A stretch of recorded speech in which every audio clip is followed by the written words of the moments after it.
next interview is with Tom Congalton of Between the Covers. And Tom is in New Jersey, and he's a very innovative guy who has a lot of innovative ideas about the internet, etc.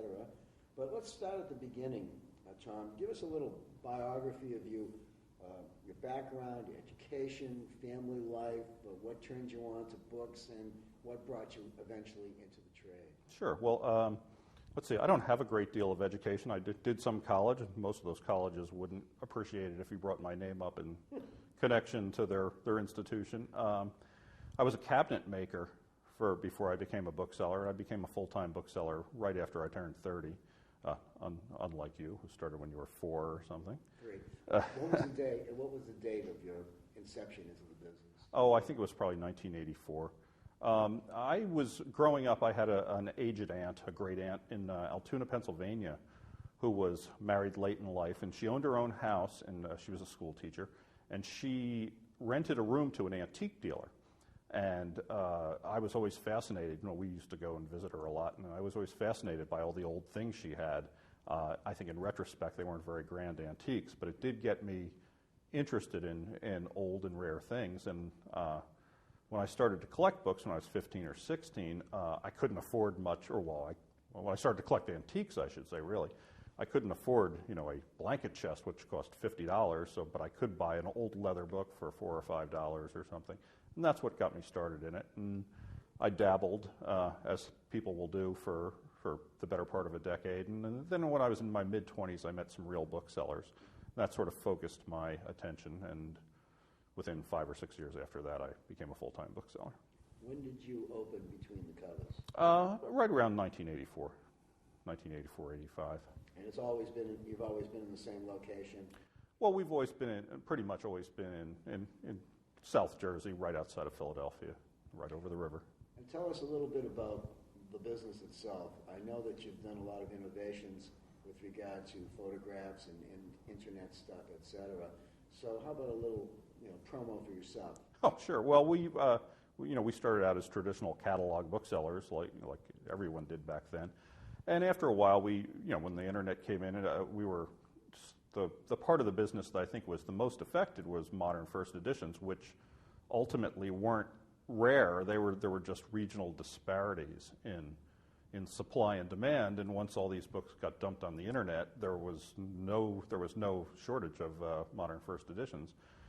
So we had to adapt. And I think one of the things that we did was try to use the internet not as as something that was going to destroy us, but something that could be used as a tool. So we very early on tried to have images, pictures, scans, whatever was appropriate for a particular book, and attach them to our descriptions online in catalogs. So that helped us innovate in our catalogs, where virtually every book in all our catalogs have a picture.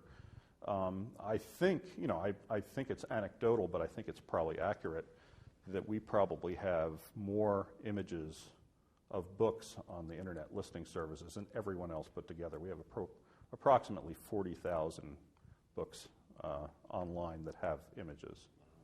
So, how big a staff do you maintain? Right now it's 9 or 10 people. We also, as you probably know, own something called A Lot of Books, which is strictly internet sales, mostly lower value books. We have another 4 or 5 people there, so probably about 14, 15 people. What percentage of your business comes from catalogs, what percentage comes from internet, and what percentage comes from everything else? Well, curiously, I think that the way it's broken down has been we've tried not to eschew any part of the business. I mean, we aggressively print catalogs, almost one a month, maybe 10, 11 catalogs a year. We're on a lot of internet listing sites. We have a very aggressive website. We do a whole lot of book fairs. And I think our sales break down in such a way as that the internet, catalogs, book fairs, and quotes, which, quotes to institutions and customers, are about even. They're somewhere around 20% each, and the rest are made up for little residual things. Yeah. Tom, over the years, I've noticed that modern literature dealers seem to have some sort of a connection with each other. There seems to be more, shall we say, partnerships between them, as opposed to Americana dealers or science dealers, et cetera. Is there some particular reason for that, or how would you categorize that? Well, I don't know what the reason would be, but I think that a lot of us are approximately the same age, plus or minus 5 years, and we all came up in the business approximately the same time. We all mostly came up with not a great deal of resources, and it became very useful to be able to buy books together, especially expensive books. It became very useful to have other dealers, other first edition dealers of appropriate experience to be able to help you with pricing books. And also, other dealers would have different customers. And I think that for me, this happened when one time Ken Lopez and I drove to California to do a book fair, and we would drive, for 8 hours, go to a bookstore, get out of the car, and run to the bookstore to beat each other to the good books. And it rapidly became apparent that if we were, acted as partners on these books, it would be a whole lot less strenuous on our time and efforts. And since then, it's developed that I think a lot of first edition dealers are very friendly, and most of my best friends in the trade are modern first edition dealers, and it's just very easy to do that. So. Were there any booksellers early in your career that influenced you or mentored you or greased the wheels a little to make it life simpler? Positively or negatively? Either. Well, positively, the first real bookseller I met there, at least that I was close to, was Chan Gordon at the Captain's Bookshelf in Asheville, North Carolina. I met him through a mutual friend who was a book collector. I was in my mid-20s. And he, I went to a dinner party in Asheville when I was visiting my friends, and they brought their friend, the bookseller, over, and they knew I had books, and they said, well, bring some books down. And so I brought an armload of what I thought were pretty nice books and showed them to Chan Gordon, who basically denigrated them, and said how horrible they were, and then tried to buy them, which typical ploy. Yeah, exactly. When I sold them to him, and I became a source for him. I would go down 3 or 4 times a year with a van load of books that I would gather from flea markets and bookstores or any place else, and I became his scout. And he was a very smart, shrewd dealer, and if I was going to survive, I had to get smart and shrewd also. We would occasionally trade books, and we would be in his shop sometimes all night, till the next morning, and we would be in the middle of a negotiation for some books, and he would reach into a drawer and pull out a book and say, what about this? And in the meantime, I had my girlfriend take some books and put them behind books in his health section or something, and say, well, how about this? So we had to get pretty shrewd, and he was the biggest influence, and because he was primarily a modern first edition dealer, that's probably why I started out at least in that direction. So. And what about negatively? Negatively, I don't wish to speak ill of the... Names aren't necessary. Okay, well, it was an English colonel who... it was the first person I really bought books from as a professional bookseller when I was 16 years old, and I liked him a lot because he would give us sherry. My girlfriend and I would give us sherry. We found that very sophisticated. And he told me that book clubs and first editions were the same thing, and that dust jackets were useless. You might as well just throw them out. Good advice. Yeah, as it turned out, it wasn't very good advice, and actually it sort of hampered my development. Not that I followed his advice particularly, but I obviously wasn't dealing with someone who had a great deal of knowledge about the book trade. When you started in the trade, I would imagine that there were a number of dealers of your same age group, et cetera. Do you have any fond memories of those early days? Some spectacular or disappointing memory or something? Well, this is one of those stories that we all have. Yeah. But very early on, when I was in my 16-year-old going to garage sales stage, I met some people that sold antiques, and they happened to have 2 big speaker boxes, like stereo speaker boxes, full of Ernest Hemingway's papers that they had picked up on the curb outside of Sloppy Joe's in Key West when his widow was putting them out on the curb soon after he died. And they had these books for forever. And they wanted to sell them for $500, and I was 16, so it might as well have been $1 million, and I wasn't that smart. And I helped them organize them to a certain degree because I've always been a reader. And they even gave me a signed Hemingway check, which was great. And the story goes on a little bit. And when I got a little smarter, 10 years later, I called them up and said, well, you have those Hemingway papers, and I'm sure you want a lot more for them now, but I'd like to buy them. And they said, well, you know, we've had these a long time, and we know they're worth a lot of money, and we want to make a big profit, and so I think we'll probably just send them to an auction or something. That was fine. So I forgot about it, and 10 years later, just pretty much when I was in my early 30s, probably 8 years later, I was a member of my family had died, and I was at the funeral home, at the wake, and I got a phone call. And this lady said, oh, hi, Tom, this is Mrs. So-and-so. I'm sorry to hear that your relative died, but I couldn't find your phone number anywhere. Did you want to buy that Hemingway stuff? At a funeral parlor. Well, yeah, but not till Monday, maybe. You know, it was a weekend. So I went over and I looked at this stuff, and the woman who owned it actually wasn't there. And she said,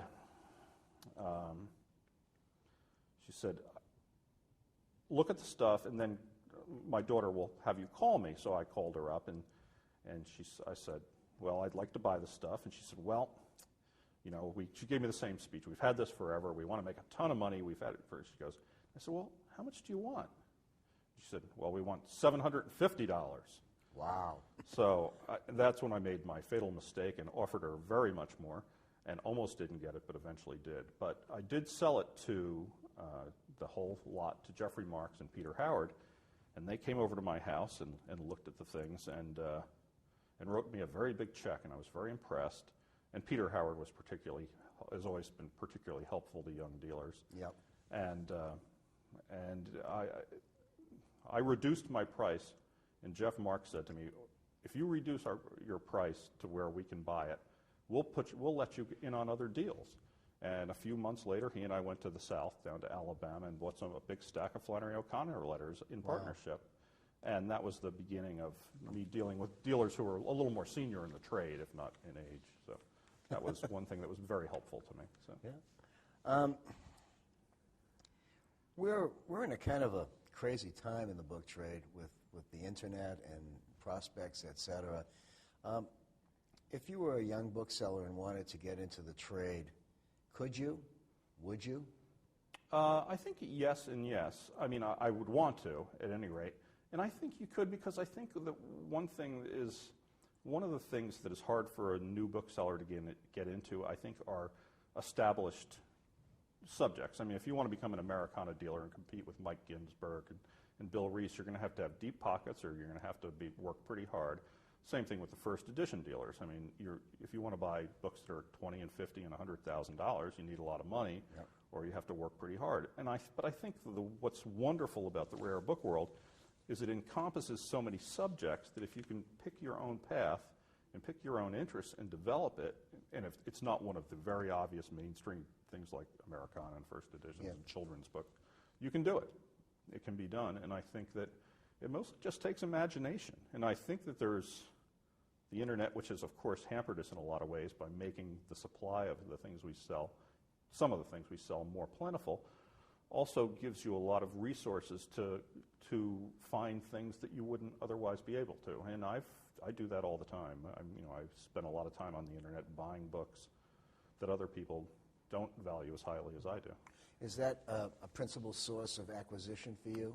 Well, I think just as in the way we sell, we tend to get books from a lot of different sources, and fairly aggressively. I mean, we do get a lot of offers through our website. We get offered a lot of collections privately. We have other dealers trying to either sell us or consign books to us that they don't feel that they can sell themselves. And but it is a major source, but not the only one, certainly.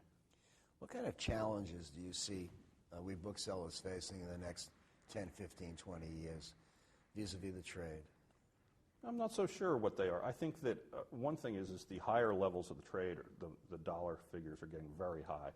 And we're obviously selling books to a relatively slim percentage of the population. Absolutely. However, I also think that that's the higher levels of the trade. Obviously, the internet, which has created so much competition, has also created thousands and thousands of booksellers of one stripe or another. And I think that for those dealers to get to the next level is going to be a challenge to a lot of people in the trade.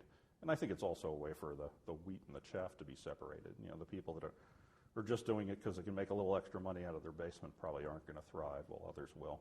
You know. How do you respond to the statement, there are no young booksellers, there are no young collectors? Well, I think it's partially true, but what I think there's no young dealers and there are no young collectors that have manifested themselves as such, that there are young people that will be dealers and that will be collectors. And I don't think there have ever been a lot of young collectors or a lot of young dealers. I mean, you're an exception. But, you know, I didn't become a bookseller till I was in my early 30s, and I was actually pretty young for the book trade. Right. And I don't think that there's, you know, the people like yourself and Justin Schiller who started out as virtually children, you know, are very few and far between. And I feel the same way about collectors, because I think that for the most part, when you're in your 20s, you're starting a family and a career, and you know you haven't attained your, you know, enough disposable income to think about those things, except on a smaller level. And obviously, once you do attain that sort of disposable income, you're usually in your 30s or 40s or 50s. And I think that it's sort of a false, you know, a false conception that there have always been a lot of younger dealers or collectors. I don't think there have been that many. You know. When you think about it, there are all kinds of situations that we as booksellers get into, and I'd like to get your take on how important or not important book fairs are to Between the Covers. While they probably account for about 20% of our income, I think they're extremely important for a lot of different reasons, one of which is, you know, you're showing the flag. You know, people are putting a name to a face. And when you get beyond books of a certain value, you know, the low thousands of dollars, I think people want to know where the books are coming from. And it's an exception when we get a sale through the internet for, you know, a 5-figure book from someone we don't know. The other thing is it's a huge source of material for me. I mean, I find going to book fairs, there are books everywhere that I can buy and make some money on. You know, sometimes there's books I can buy and not make some money on. But for the most part, it's a huge source for us of books and of customers. So. Well, you know, we hear a lot of stories about Between the Covers and their acquisitions. Tell me a little bit about your acquisition of a wall of books in Australia. Oh, well, that was fairly amusing. I was in Melbourne, Australia for the ILAB, International League of Antiquarian Booksellers Congress, which was held there. The opening night, they had a party at Kay Craddock's, who was the president of ILAB at the time, and she had the remnants of a collection which she had gotten almost 20 years before. It consisted of a few thousand books, and I had liked them because they were English, mostly English and Australian books I had never seen before. Yeah. They weren't particularly grand. They had been picked over, I think, by a generation of collectors and dealers. But she obviously saw I liked them, and she said, well, do you want to buy them all? And I said, how much? And she made me a price, and we agreed to it. And I bought the night of her opening party, I bought the whole literature wall. It was 2,254 books, and had them shipped from Australia, which was surprisingly affordable. And I've done it was? Yeah, I was about $1 a book when it all came down. That's not bad. About $2,200, and it was. I've done very well with them. I've had a great time with them because they're books I didn't know. And there are probably lots of books that you probably have never seen before because of their origins, etc. And one of the funny things is there were a few, not very many, but there were a few books there that a generation of collectors and dealers had combed over that were very valuable. So. Yeah. Well, times change. Yeah. And things change. You know, in the total scope of the world today, with all the chaos that's going on, people are saying, will there be a book trade? I mean, are we the final generation of booksellers, or 25, 30, 50 years from now, will there still be a trade as we know it, or will there be a trade that we haven't foreseen? I think it's one of those, you know, the more things change, the more they stay the same, or maybe it's the other way around. Well, there's somebody else who said the same oh, thing. Really? So you're right. I think more or less there's going to be a similar sort of book trade. I think the permutations are going to be different over time, obviously. The internet has turned, you know, a trade that's been basically static for hundreds of years, has turned it around in a decade, basically. And I think it will continue on. It obviously there'll be different people there, but I think it will. So you see a future? You know, I'm very optimistic about it, and I also think that I hear a certain amount of pessimism in the book trade, and I'm pretty much of the mind that optimism and pessimism are sort of self-fulfilling, and I sort of see that the dealers that are optimistic about things are thriving, and the dealers that are pessimistic don't seem to be doing quite as well. So I think you need a little faith. You need a lot of faith. So what's in the future for Between the Covers? Are you doing anything exciting? Are you working on any new projects? Is there something that you're doing that's innovative? Well, yeah, some years ago we started A Lot of Books, which was an internet-only book-selling company. We have about 165,000 books online there. They're mostly lower value books, although there's some rare books. And we bought a school building for that, which is 15,000 square feet. And we're moving our operations together from our current location over to the school building. And we're very much, Dan Gregory, who works for me, is a very bright guy. We're both interested in trying to make that business develop more. Obviously, selling less expensive used books as opposed to rare books, a lot of people are giving up on it. We're not particularly, although we certainly think it needs to be reassessed. It's sort of operated automatically for a long time. We want to see what we can do to make that, something that's going to give us more resources between the covers for buying big libraries. And as a final question, final question I ask everybody, are you in this till death do you part, or are you going to someday just retire and move to Scottsdale? I'm in it till death do I part. There's no question. I mean, they're going to, unless they drag me away. Pry you away from your books. Pretty much. I mean, I'm gonna go to my grave with a lot of books, I think. So. I don't think so. Thanks a lot, Tom. Great interview. Thanks.